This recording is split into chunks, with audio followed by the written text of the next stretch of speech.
Welcome everyone to our office here in New York City. It's good to have you with us as Justus and I discuss startup activity and investment trends in the space economy. We're going to cover a lot of data from our Q4 Space IQ report that we just recently published. Q4 is a fun one because we get to look back on the year that's just passed and the year ahead, right? And so what to look forward to. So 2023 was a tough year. The collapse of Silicon Valley Bank, a wave of layoffs, down rounds across tech and the space economy, frozen IPO market. It sort of created a liquidity crunch. So if there's no money going back out to investors, it's difficult for investors to put more money in. So it was a tough year. But at the same time, the space economy was really resilient and showed a lot of signs of resiliency. There was $4.5 billion invested in Q4. So $18 billion in 2023. There's now been $298 billion invested into 1,800 unique space companies over the last 10 years. So, I guess to kick things off, and get started, what were the highlights, in your opinion, looking back at the year? What were the highlights for you? Why did space show resiliency? Yeah, I think this year, as many years in the past, has to focus on SpaceX. No one executes like the team at SpaceX. Head and shoulders above everybody else, every government in the world. They're just doing things and nobody can, even keep up with. So, we've heard some of the high level numbers, incredible record-setting year in terms of launches, 96 successful launches, including 5 Falcon Heavies. Incredible. They set a record reusing boosters 19 times. It was only a few short years ago that we didn't think reusing boosters was even possible, much less 5, 10 times. Now we're almost at 20 times being able to reuse these boosters. And they're certifying them for 40 going forward. Yeah. It's absolutely incredible. They did the shortest turnaround time between launches, set a record there with 3 hours between, different launches within the company. And then they had 2 flights of Starship. And I would argue both of them were incredibly successful, got off the pad, didn't totally destroy everything, and, learned a tremendous amount and made a lot of technical progress. So just on the launch side, incredible milestones, record-setting achievements. Then you get to the Starlink side of the equation.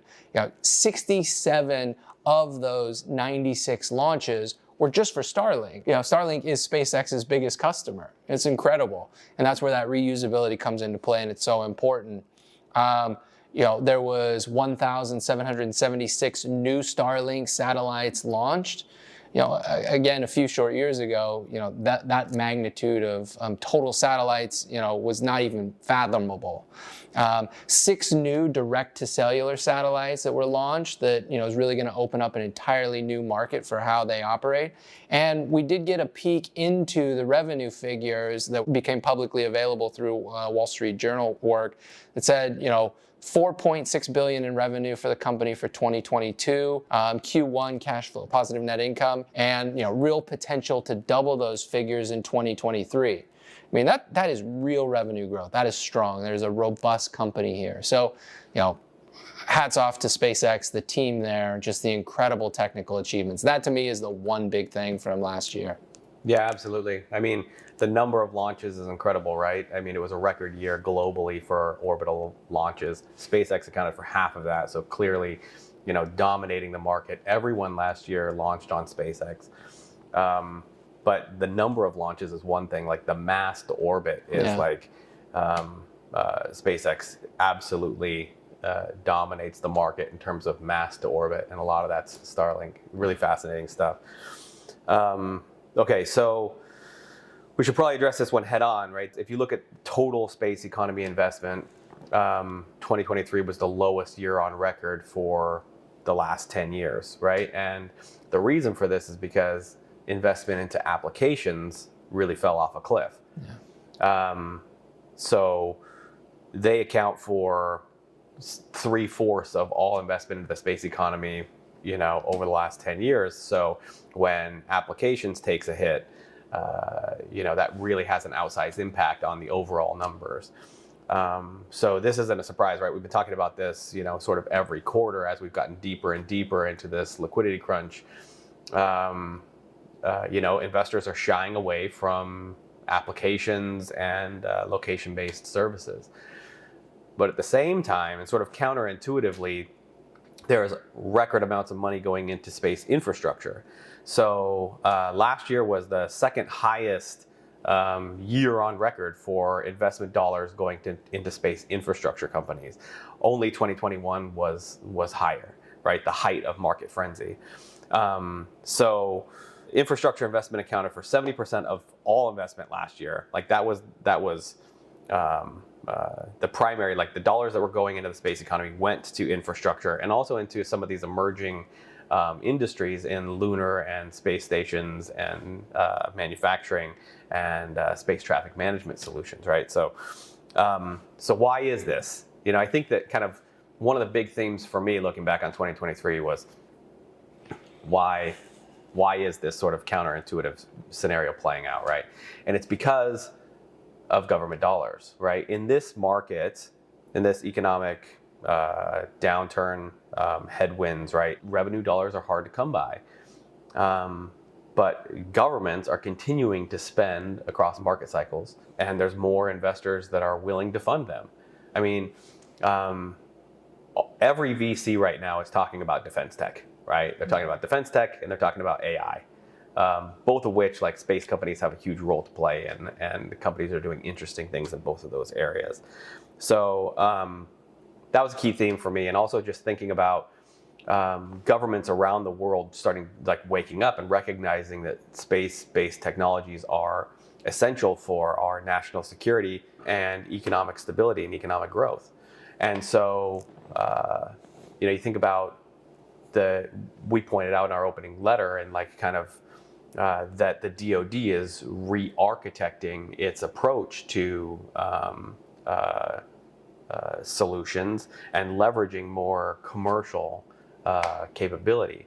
And the U.S. DoD is $1 trillion annual budget, right? So any small movements here are going to make have an impact, a large impact on space startups and investment. So so this is I think something that was really sort of pronounced in 2023, and it's going to continue into 2024 and beyond as large government agencies learn to work with and how to procure services from commercial companies. So I know you're doing a lot of thinking about this too. Anything to add there? I mean, I think that's the key point. You heard a lot of space companies talk about a shift to defense tech, and that was a clear theme in the year. But what underlied that is the U.S. government, U.S. DoD re-architecting how they build and manage their assets. And this is going from concentrated systems where you have key points of big, expensive, elegant solutions both in orbit and around the world, to distributed systems, low cost, high tech, more software based, that are expendable. And this is in ramp up to a new potential space race and global arms race, and there's a fundamental re-architecting that is underway. And so you can see in the budget, the growth, particularly within what goes to the Space Force and total space spending, has been increasing significantly, more so than other departments. 20-30% a year or something like that. Yeah, over the last 3 years. Yeah. And so their increased dollars, increased willingness to adopt technology, and an increased reliance on commercial partners to help augment the capabilities in this transition. And the transition's still underway. I mean, the plan is out there, it's known, but the government is picking the winners and ultimately who they're going to rely on to determine how they're going to win. And so that's what I think the investment dollars are pursuing. That one or two or three of these companies are going to really end up dominating and be a critical part of how the U.S. DoD operates. Yeah. So we do have a new report that'll be coming out that focuses really specifically on space and the soft underbelly that, has created a real opportunity for our adversaries, and how that re-architecting is happening. And we go really deep into it. So it's actually a really great piece. And so that's something people should keep an eye out for, because there's a tremendous amount of insight there. And we were talking about this earlier, but just picking up on something that you mentioned about the government picking winners. So the government's not, they're looking to tap into commercial capability. Commercial companies are moving very quick. They're innovating very fast. Yeah. I mean, look at the accelerated test programs of SpaceX and others, right? I mean, there's some really interesting technology that's being developed, and governments generally are not great allocators of capital, right? So they're not great at picking the winners. What they're looking to do is to cast a wide net and get access to some of these new capabilities and plug them into their programs, right? Yeah. And so that's part of our role, is helping to find these companies early on and to invest in them and sort of help to make those connections, right? Yeah. And yeah, I think we do some of that in our reporting, and we talk about that a little bit in the report too. So. And I think the dollars, the companies that the VCs back and consolidate their investments around are going to sort of force a winner here. Yeah. So it's going to be an interesting dynamic to watch, play. Government, wants to spread the money around. Venture wants to consolidate that money. And so there's going to be a real tension there to see how it actually plays out. Yep. And if it works, we're going to get access to some really interesting innovation. New capability.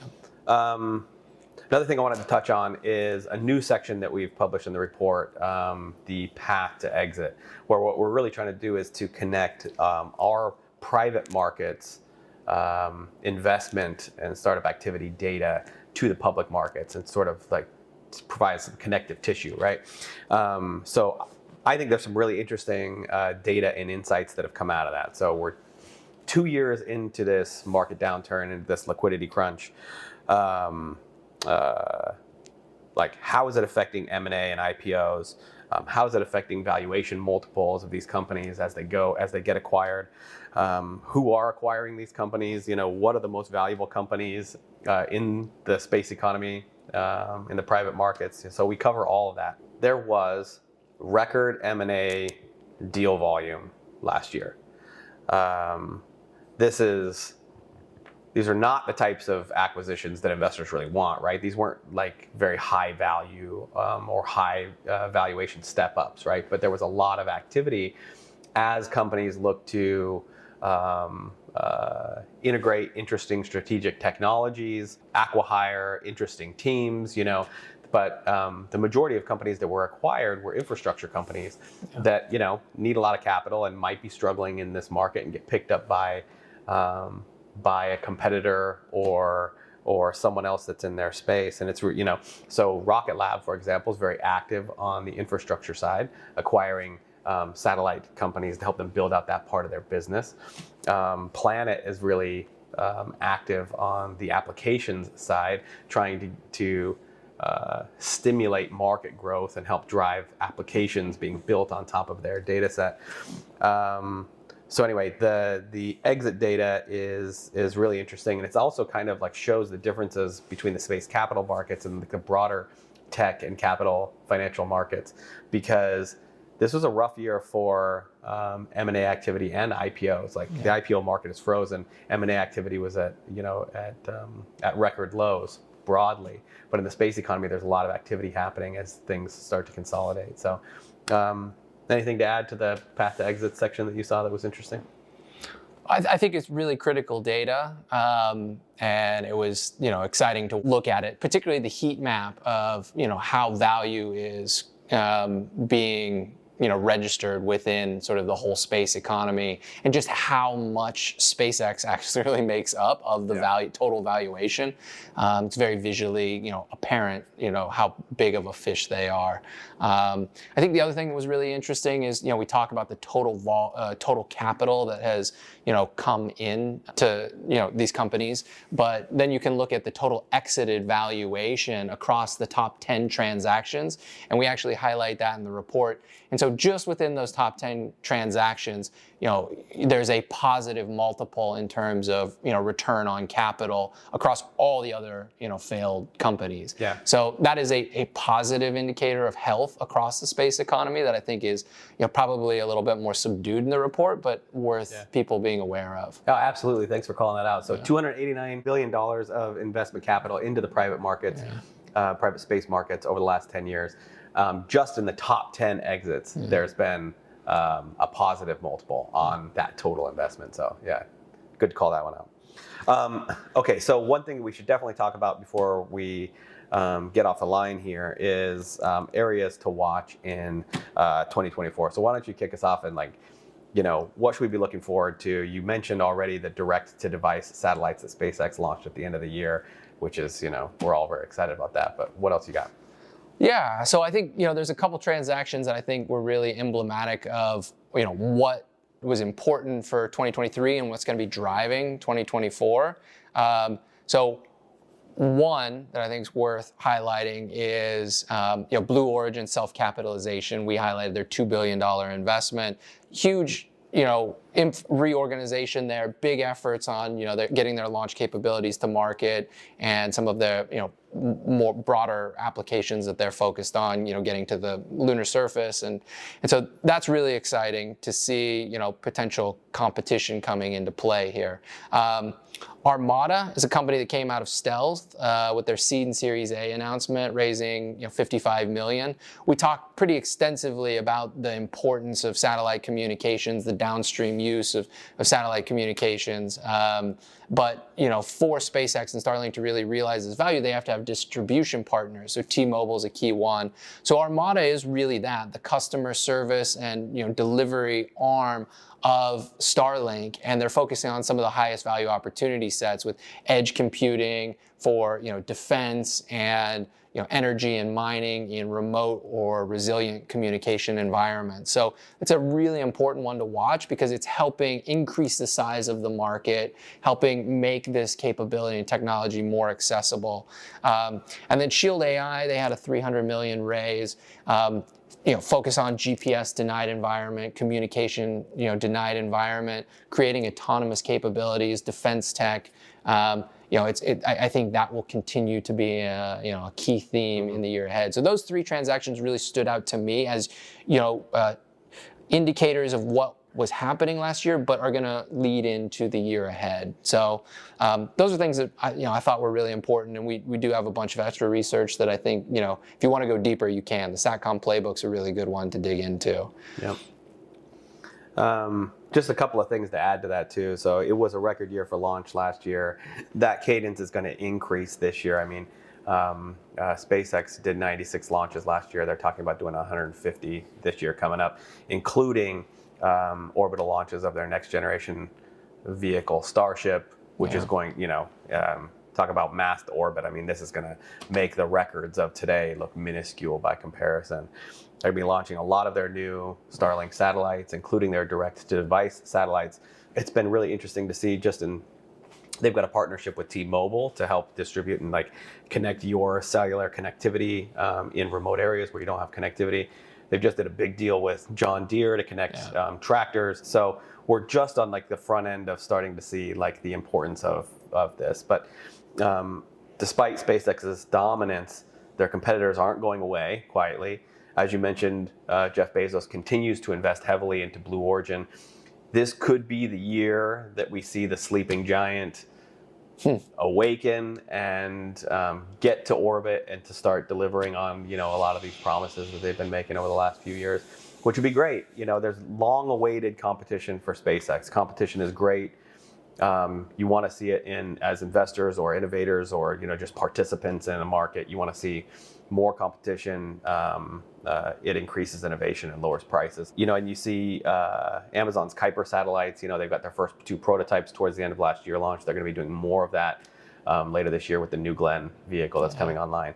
So we'll have Starlink and alternatives to Starlink as well. Again, really positive. Advancements in AI. AI plays a large role. It's a horizontal that cuts across the space economy. It's going to continue to be, I think, 2023 was a year that we experimented with AI 2024 is going to be a year that it gets integrated into enterprise workflows, and we start to see it play a more integral role in companies. And we've got, with all this activity, we've got a more need for space traffic management and space traffic coordination.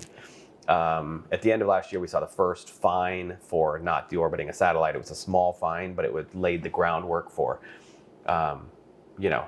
helping to make sure that people maintain clean operating orbits. Office of Space Commerce has made their first procurement of space situational services, in the first part of this year. So I think that's going to continue to be an important thing, in 2024 and going forward. And then I think probably, again, kind of going back to where we started, investment in the space economy remains strong, remains resilient.